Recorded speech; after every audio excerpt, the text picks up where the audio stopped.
Hi friends, இப்போ நம்ம வீட்டுக்கு வீடு வாசப்படி பார்க்க போகிறோம். வீட்டுக்கு வீடு வாசப்படியில் அர்ஜுன் வந்து என்னடா அது இந்த அளவுக்கு கத்துறாரு அப்படிங்கிற மாதிரி ஆயிடுச்சு. அண்ணா சாரி அண்ணா, நான் தெரியாமல் பண்ணிட்டேன் அப்படிங்கிறாரு நம்ம கண்ணன். மாயா கண்ணா, நீ தான் மற்றவங்க வலையில் விழுவக்கூடாதுப்பா, அடுத்தவங்க தான் உன் வலையில் விழுவணுப்பா. நீ என்னப்பா இப்படி இருக்க, மாய கண்ணனை பற்றி தெரியாமல் இருக்கே, கண்ணங்கிற பேருக்கே ஒரு கலங்கத்தை உண்டு பண்ணுறியே, போ உங்கட்டு அப்படிங்கிறாங்க. என்னடா இது இந்த அளவுக்கு கோபப்படுறாருன்னு பார்த்தா, நீ நிறைய கம்பெனிக்காரங்க ஏமாத்திருக்காங்க உன்னை, அது ஏமாந்ததே தெரியாமல் உட்காந்துருக்கேன்னு சொல்லிட்டு அர்ஜுன் கத்த. வீட்டில் உள்ள எல்லாரும் என்னாச்சுன்னு சொல்லி கேட்க, உன்னால கம்பெனிக்கு 88 லட்சம் லாஸ்ன்னு சொல்லிட்டாங்க. உடனே பல்லவியோட மனசு குளுக்குன்னு இருக்கு, ஏசி போட்ட மாதிரி இருக்கா.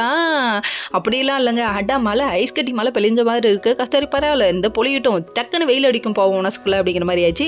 அதுக்கப்புறம் வந்துட்டு ஏன் எல்லாத்துக்கும் நீங்கள் கண்ணனே சொல்கிறீங்க அப்படின்னு ஒரு நாடகத்தை போடுது. சரி, இதெல்லாம் ஒரு பக்கம் இருக்க. விஸ்வநாதன் வரவும் கப்புன்னு நாடகத்தை மாற்றிட்டாங்க. எல்லாரும் அமைதியாக இருங்க அப்படிங்கிற மாதிரி ஆச்சு. ஏன் அர்ஜுன் இந்த டைமுக்கே வந்தேன்னு சொல்லி கேட்க, பாருக்கு உடம்பு சரியில்லைன்னு சொல்லிட்டாங்க. ஆமாம்மா, என்னம்மா ஆச்சு, ஃபீவர் ஆமா அப்படின்ட்டாங்க. அதுக்கப்புறம் ஆமாம் ஹாஸ்பிட்டல் கூட்டு போப்பான்ட்டாங்க. அதுக்கப்புறம் இங்கிட்டு போயிட்டு அங்கிட்டு வரதுக்குள்ள கண்ணன் சாரி கேட்க போறாரு.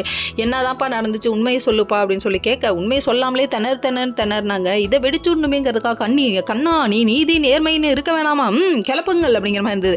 கடைசியில் பார்த்தா இந்த பயலே வாயில சொந்த செலவுல சூனியை வச்சுட்டானே அப்படிங்கிற மாதிரி ஆயிடுச்சு. நம்ம விஸ்வநாதன்ட்ட உண்மையை வளர, அதுக்கப்புறம் டப்பு இங்கிட்டு 4 அடி அங்கிட்டு 4 அடின்னு அடிச்சு விட்டாரு. Okay friends, next